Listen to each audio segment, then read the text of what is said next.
We're going to ask John Verni now to give us an overview on some of the financial concerns of the building.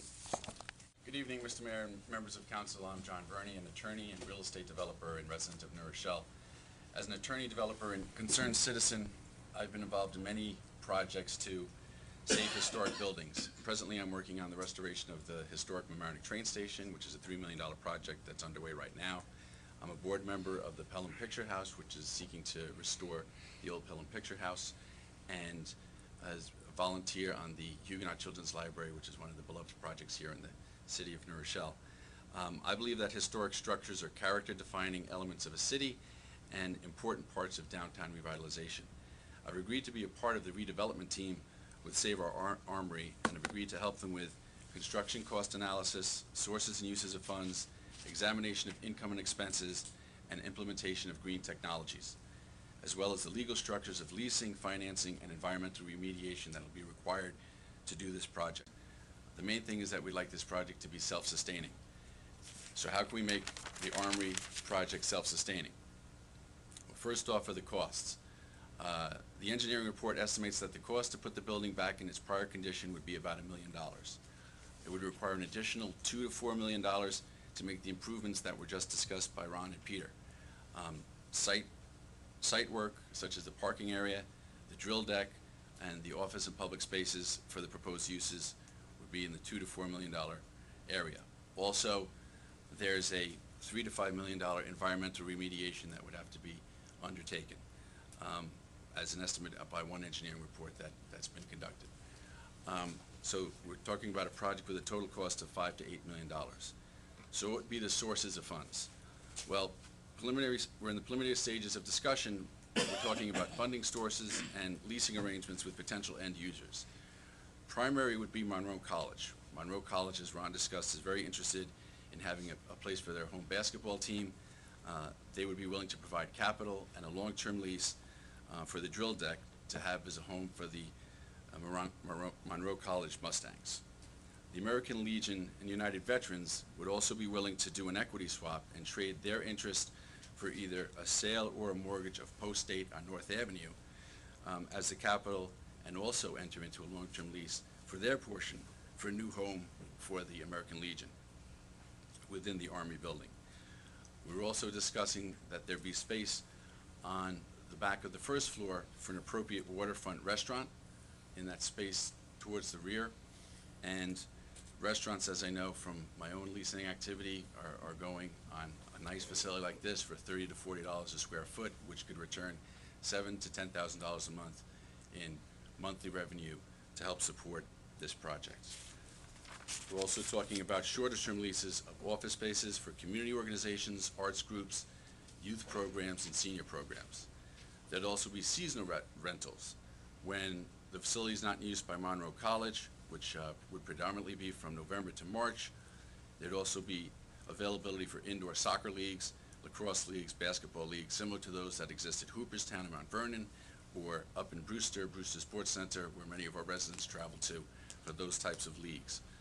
There are also one-shot revenues, such as trade shows, expos, galas, community events, and other special events.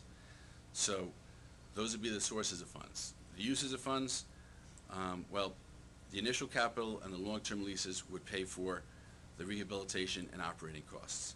The environmental remediation would have to come from federal or state grants, and those may be more available for a public community activity such as this than maybe a private venture. So we've had some of those discussions already.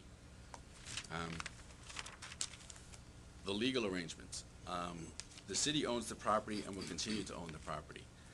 What this group is looking for in our first wish would be to have a long-term 99-year lease with the American Legion, maybe as the lead tenant, and then subleases with Monroe College, restaurants, and the other subtenants. This is the preferred structure, but other structures would be considered. And what would be the relation of this project to Forest City? We believe that it can either work with that project or as a standalone. It can be a standalone project and be self-sustaining, or it can be a complement to the Forest City proposal. We believe there's a tremendous opportunity to adaptively reuse this building. It's a historic property. for public use in a self-sustaining manner without the reliance on taxpayer funds, and I'm willing to help this group to make it self-sustaining. So I now turn the presentation over to John DeLois for some closing comments. Yes, and if I just reinforce our thanks for taking the time to listen to us tonight.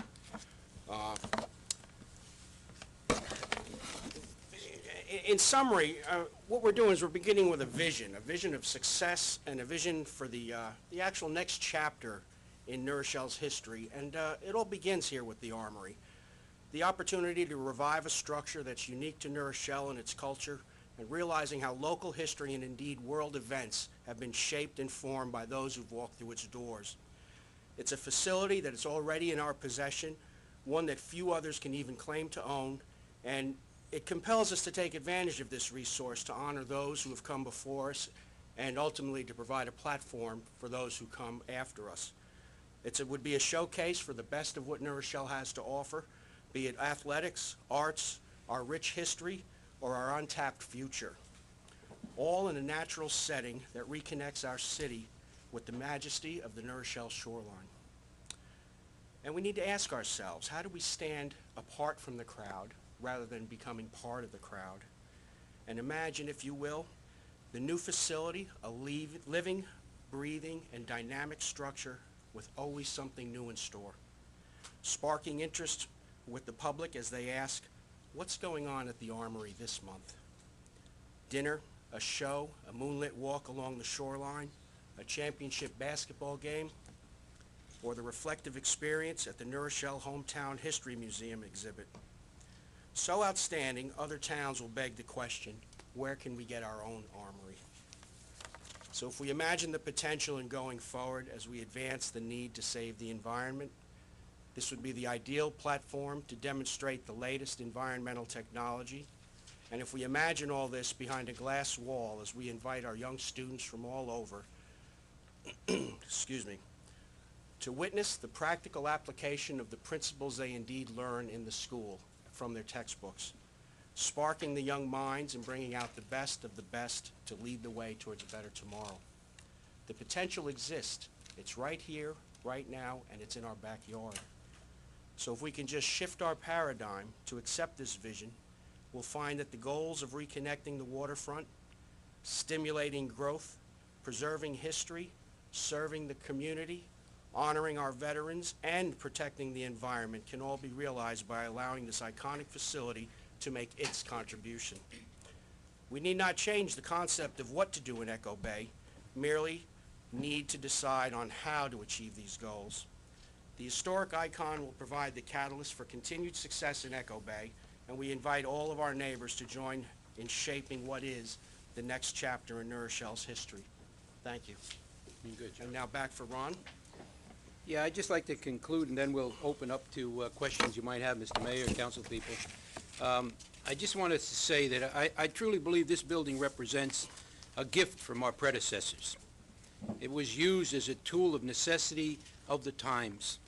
It first served as a training facility for our military when the great wars were imminent.